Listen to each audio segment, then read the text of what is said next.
Akcininkai dėl Flylal bankroto prarado daugiausiai. Privatizuojant Lietuvos avialinijas buvo numatyta, kad akcininkai turi investuoti 10 milijonų litų. Tačiau valstybės numatytos sumos pakako tam, kad išgelbėti aviokompaniją nuo momentalaus bankroto grėsmės, susikloščiusios dėl 26 milijonų litų iki privatizavimo susikaupusios skolos. Ilgalaikis oro linijų veiklos palaikymas pareikalavo iš viso 84 milijonų litų akcininkų investicijų. Tokiu būdu akcininkai yra didžiausi Flylal kreditoriai. Iš 134 milijonų skolos 94 milijonai 70% Flylal skola akcininkams. Lietuvoje dar nebuvo atveju, kai akcininkas tiek buvo susiskolinęs ir net gavęs savo lėšų, kad galiausiai pats taps įmonės kreditoriumi, tuo pačiu metu jau išmokėjus nemažai skolų kitiems kreditoriams. Privatizavimo programoje buvo nurodyta, kad Lietuvos avialinijos užsiima kita veikla – skrydžių veikloje nenaudojamo turto pardavimu. Čia minimas turtas yra įranga ir pastatai, tiesiogiai nenaudojami skrydžių veikloje, už kurių išlaikymą aviakompanijai reikėjo mokėti. Nekilnojamas turtas, kurį Lietuvos avialinijos perėmė 1990 metais, reorganizuojant Aeroflotą, buvo pardavinėjamas nuo pat 1990 iki 2005 metų. Bendrovė turėjo skrydžių veiklai nereikalingus poilsio namus, nenaudojimus sandėliukus, butus užsienyje. Bendrovė, kurioje dirbo vos kelios dešimtis darbuotojų, turėjo vadovo automobilį, o taip pat nereikalingas patalpas, kurias reikėjo šildyti ir papildomai aptarnauti. Atsisakydami tiesiogiai su skrydžiais nesusijusių paslaugų ir pastatų, akcininkai tęsė valstybinių Lietuvos avialinijų numatytą valdymo politiką. 2004 metais iki privatizavimo Lietuvos avialinijos jau nustojo teikti maitinimo, kelionių agentūrų paslaugų ir vykdyti regioninius skrydžius, o šių veiklų pagrindų įkurtos naujos įmonės buvo parduotos. Kai kurias paslaugas Lietuvos avialinijos iš esmės teikė tik savitarnos būdu savo, nes negalėjo pritraukti išorinių klientų, o padaliniai, vystymas reikalavo papildomų investicijų. Lietuvos avialinijų remonto antžeminio aptarnavimo kaštai iškart po privatizacijos stipriai išaugo. Jie turėjo tendenciją augti dar labiau, nes vidiniams padaliniams reikėjo pirkti įrangą ir investuoti į papildomų licencijų gavimą. Siekiant susimažinti savitarnos padalinių savikainą, reikėjo aptarnauti ne tik save, bet ir kitas aviakompanijas. Tačiau šie departamentai negalėjo aptarnauti trečiųjų šalių, kadangi potencialūs klientai nesutiko dirbti su tiesioginių konkurentų struktūromis.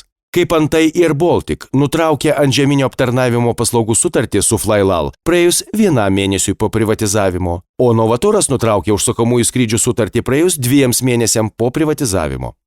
Todėl buvo nuspręsta atsisakyti tęsti šias veiklas bei pelningai parduoti įrangą ir turtą. Turto pardavimas neturėjo jokios skrydžių veiklos. Ji buvo tęsiama, o nuostolinga veikla kompensuojama akcininkų įnašais. Iš viso per 2005-2007 metus iš turto pardavimo buvo uždirbta, nepavogta, nenusukta ar iššvaistyta 30 milijonų litų. Be to darbuotojų išlaikymui, amortizacijai ir nereikalingam šildymui buvo sutaupyta apie 2,5 milijono litų kasmet. Už nereikalingus pastatus vietoje 27,2 milijonų litų, kiek jų vertę įvertino nepriklausomi vertintojai privatizuojant, iš viso buvo gauta 39 milijonai litų, uždirbant 12 milijonų litų pelno. Už įrangą, kuri balanse buvo įvertinta 2 milijonais litų, buvo gauta apie 20 milijonų litų. Turto pardavimo sandoriams pritardavo pagrindiniai kreditoriai – bankai Turto bankas ir Nord LB, kuriems pastatai buvo įkeisti arba kuriems reikėjo įkeisti pastatus. 2005-2007 metais Flylal iš įrangos ir turto pardavimo uždirbo 30 milijonų litų, kurie pasiekė Flylal sąskaitas ir už juos bei papildomas akcininkų injekcijas buvo finansuojama nuostolinga Flylal skrydžių veikla. Savo ruožtų naujai įkurtos įmonės taip pat gavo papildomas investicijas ir tik jų dėka vystėsi, gaudavo naujas licenzijas. Vien tik techninio palaikymo įmonė gavo daugiau nei 80 milijonų litų papildomų investicijų angarams, įrangai apyvartinėms detalėms. Nauji angarai statomi ir šiandien. Naujų įmonių įkūrimas Flylal paveikė teigiamai. Bendrovė iš nenaudojimo turto pardavimo gavo ženklų pelną – 30 milijonų litų. Naujų įmonių dėka 2007-2009 metais Flylal kaštai techniniam bei antžeminiam aptarnavimui buvo vieni žemiausių pasaulyje. Lietuvos avialinijų kaštai buvo žemesni net už Ryanair. Tuo tarpu Baltic Ground Service ir Flylal Techniques brangiai nupirkę įrangą ir daugiau nei 50% pajamų po investicijų uždirbdami iš kitų vežėjų, pelno 2005–2009 metais neuždirbo. Lietuvos avialinijos privatizuojant valstybinę prasme atrodė prastai. Neskaitant vagysčių, netinkamai atliekamų pareigų, bendrovė neturėjo net paprasčiausio internetinio ir elektroninių bilietų pardavimo kanalo, kompiuterinės rezervavimo ir apskaitos bei verslo valdymo galimybės, kas būtų leidę ženkliai padidinti bilietų pardavimo tinklą ir pajamas, sumažinus susijusius kaštus iki 50%. O neturint nuosavo bilietų platinimo kanalo ir platinant bilietus per Lietuvos bilietų pardavimo agentūras, pastarųjų paslaugų kaina sudarė didžiausią bilietų pardavimo kaštų dalį – nuo 7 iki 10% bilietų kainos. Todėl buvo sukurta kompanija Bilietų platinimo centras, kuri stabilizavo bilietų platintojų rinką Lietuvoje ir įtakojo, kad bendrieji komisiniai sumažėjo. To pasėkoje Flylal gaudavo daugiau pajamų iš bilietų pardavimų, nes agentūros nebegalėjo prekiauti vien tik Air Baltic, kuri mokėjo didesnius komisinius bilietais. Tačiau bilietų platinimo centras per 4 metus patyrė daugiau nei 2 milijonus litų nuostolių. Todėl kalbos apie pelningą veiklą yra nepagristos. Akcininkų valdomos Flylal teigiami rezultatai lengvai pastebimi ir pripažinti. 2005–2007 metais Flylal lėktuvų parkas buvo padidintas iki 16 lėktuvų. Visi jie, kaip ir iki privatizavimo, buvo nuomojami iš specializuotų lizingo kompanijų. 2006–2008 metais Flylal prekės ženklas buvo pripažintas vienu geriausių prekės ženklų Lietuvoje. Aviakompanija įvairių organizacijų buvo pripažinta vienu iš geidžiamiausių darbdavių. Įmonė buvo išrinkta viena iš gerbiamiausių ir socialiai atsakingiausių įmonių Lietuvoje. Rinkos ir keleivių pripažinimo buvo pasiekta be valstybės pagalbos. Kaip jau dabar žinoma, didžiausius nuostolius Flylal patyrė ne dėl turto pardavimo, ne dėl neefektyvios veiklos, o dėl Air Baltic nesąžiningos konkurencijos, kurią neteisėtai finansavo Latvijos vyriausybė ir Rygos oro uostas, bei dėl Vilniaus oro uosto taikytų didelių įkainių. Nors Flylal sąnaudos ženkliai mažėjo, bendrai per 2005–2008 metus buvo patirta apie 170 milijonų litų nuostolių. Į kompaniją buvo įlieta apie 84 milijonus litų. Apie 30 milijonų litų buvo uždirbta iš turto pardavimo.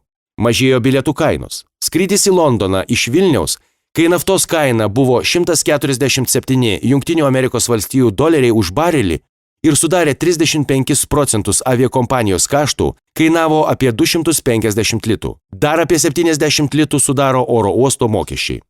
Tuo tarpu tarptautinis Vilniaus oro uostas nuo pat 2000 metų taikė maksimalius įkainius oro bendrovėms ir keleiviams ir reikalavo iš Flylal daugiau nei Londono, Frankfurto, Milano, Helsinkio ir Maskvos oro uostai. Tarptautinio Vilniaus oro uosto pelnas prieš nusidėvėjimą, palūkanas ir mokesčius per 2005–2008 metus sudarė daugiau nei 40 milijonų litų per metus. Už šios pinigus valstybė negavo dividendų, o keleiviams nebuvo sukurta infrastruktūra. Užtat oro uostas turėjo savo chorą, didžiulius poilsio namus, 1300 darbuotojų, šiuo metu 250, daugybė vadovų vairuotojų, savo šiltnamį daržovėms auginti, autoūkį, kuriam vadovavo generalinio direktoriaus sūnus. Tuo pačiu metu Vilniaus oro uosto vadovai nebuvo nusiteikę dėrėtis, grasindami tuo, kad Air Baltic yra pasiruošusi užimti Flylal vietą, jei šis nutrauks veiklą oro uoste. Lietuvos teismai tyria, kaip Air Baltic vykdė kainų dempingą Flylal atžvilgiu 2005–2008 metais, dėl ko Flylal patyrė apie 200 milijonų litų nuostolių. Latviai taip pat dirbo nuostolingai, bet juos galėjo finansuoti Latvijos vyriausybė ir Rygos oro uostas. Dėl to taip pat aiškinasi teismai. Po Flylal Lithuanian Airlines aviakompanijos bankroto, jau vadovaujant naujam generaliniam direktoriui, 2009 metais viešosios įmonės Tarptautinis Vilniaus oro uostas mokesčiai kitiems oro vežėjams buvo sumažinti iki 10 kartų. Tokiomis sąlygomis Flylal vietoje 25 milijonų litų per metus, 100 milijonų per 4 metus, būtų mokėjusi 2–5 milijonus litų. Dabar tokius mokesčius moka Ryanair. Air Baltic veiksmai po Flylal veiklos sustabdymo tik sustiprino įtarimus dėl nesąžiningos konkurencijos. Vos kelių mėnesių bėgyje po Flylal veiklos sustabdymo Air Baltic uždarė bazę Vilniuje ir nukreipė visus savo skrydžius per Rygos oro uostą, o skrydžių iš Vilniaus į Rygą skaičių padidino nuo 2 iki 7 per dieną. To pasekoje Vilniaus oro uosto keleivių srautas yra o Rygos oro uosto apie 5 milijonus keleivių per metus. Iš į Rygą skristi gerokai patogiau nei iš į Vilnių. O Air Baltic, kaip teigia patys latviai, kuria apie 4,5% viso Latvijos vidaus produkto. Ši tikroji Flylal daugiamilijoninių nuostolių priežastis pradėta tirti tik po to, kai Lietuvos Respublikos Seimo ekonomikos komitetas išgirdo tikruosius argumentus. 2013 m. spalio mėnesį Latvijos vyriausybės atstovai pradėjo derybas dėl Flylal padarytos žalos kompensavimo, siekiant taikiai susitarti. Vienas iš kelių garsiai išsakytų pasiūlymų buvo žalą kapitalizuoti į naujas Air Baltic akcijas, į kurias pretenduotų visi Flylal kreditoriai.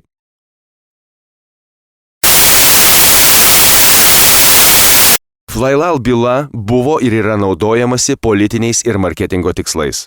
Nusikalstamo bankroto įrodymų nėra ir negali būti, nes visi sandoriai ir 2005 ir 2009 metais buvo vieši. Investicijas ir turto pardavimą kontroliavo ir privatizavimo sutartis ir kreditoriai ir žiniasklaida. Be to turto pardavimą leido privatizavimo sutartis. Prokuratūros viduriniosios grandies vadovai, net ir žinodami, kad 2013 m. sausio 17 Flylal bylai jau suėjo senaties terminas pagal Baudžiamojo kodekso 209 straipsnį nusikalstamas bankrotas, prieš keletą mėnesių surengė tikrą šou. Buvo pareikšti įtarimai net 17 asmenų, o jų namuose ir įmonėse atliktos kratos. Nors už 2 mėnesių pagal suformuotus kaltinimus didžioji dalis asmenų net nebūtų įtariamaisiais. Be to bankroto byla ir tada, ir iki šiol nėra baigta. Flylal visiems kreditoriams gali padengti jų kreditorinius reikalavimus iš priteistos 149 milijonų litų žalos iš Air Baltic. Tuo pat metu, kai buvo daromos kratos ir reiškiami įtarimai, Flylal akcininkai dėrėjosi dėl žalos iškeitimo į naujai išleistas Air Baltic akcijas, kurių vertė būtų buvusi apie 150 milijonų litų. Tokiu būdu, ne tik valstybiniai Flylal kreditoriai, bet ir visi kreditoriai bankroto byloje atgautų savo sumas. Akcininkai yra didžiausi Flylal kreditoriai. Jie patyrė gerokai didesnius nuostolius nei kiti kreditoriai, kurie buvo jais dar iki privatizavimo, kuriems iki pat bankroto buvo mokamos iki privatizavimo susidariusios skolos pagal sudarytus grafikus. Lietuvos Respublikos generalinės prokuratūros veiksmų pasekoje vėl atsirado tikimybė, kad kompensacijos taip ir nepasieks Flylal kreditorių, įskaitant ir valstybinės įstaigas. Tačiau labiausiai nukentės 94 milijonų litų neatgaunantys akcininkai. Bankroto procedūra nebaigta. Visi kreditoriai tikisi atgauti pinigus. Pinigų atgavimo šaltinis – žalos priteisimas iš Air Baltic, kurios neteisėta veikla ir nuvarė į bankrotą Flylal.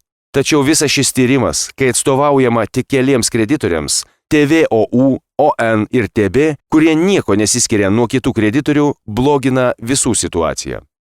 Tikrosios prokuratūros veikimo priežastys Flylal byloje, kurios negali ištirti daugiau nei 6 metus, įvykių įvykusių 2005-2006 metais yra kitur. Prokuratūros koridoriuose kalbama, kad aktyvūs veiksmai šioje byloje galėjo būti susieti su noru pasireklamuoti generalinio prokuroro Dariaus Valio keitimo istorijos fone, siekiant pasižymėti, kovojant su oligarchais ir dideliais verslininkais, palaikant vienos siekiančios dominuoti Lietuvoje oligarchinės struktūros žiniasklaidoje.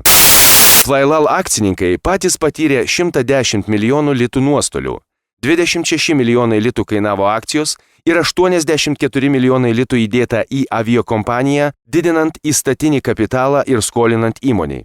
Vien 2008 metais pervedė 48 milijonus litų Flylal vien tam, kad aviakompanija skraidytų, dar savo lėšomis kompensavo keleiviams žalą ir elgėsi atsakingai. Po veiklos sustabdymo Flylal akcininkai susitarė su keleiviais, sudariusiais nukentėjusiųjų Flylal klientų iniciatyvinę grupę ir atlygino šios grupės nariams už įsigytus bilietus ir neįvykusius skrydžius. Skirtingai nei 2002-2011 metais Lietuvoje bankrutavusios aviakompanijos Amber Air, Star One Airlines, Aurela ir aviakompanija Lietuva. Ir Lituanica, kuri iki šiol dirba nuostolingai, Star One Airlines, Amber Air ir kitų oro bendrovių patirtis įrodo, kad oro linijų verslas nėra pelningas ir kad jam neužtenka akcininkų entuziazmo ar vadybinės patirties. Jam reikia valstybės dalyvavimo, o uždirbama ne skrydžiuose, bet gaunant pajamas iš turizmo ir kitų viešų paslaugų atsivežus turistus.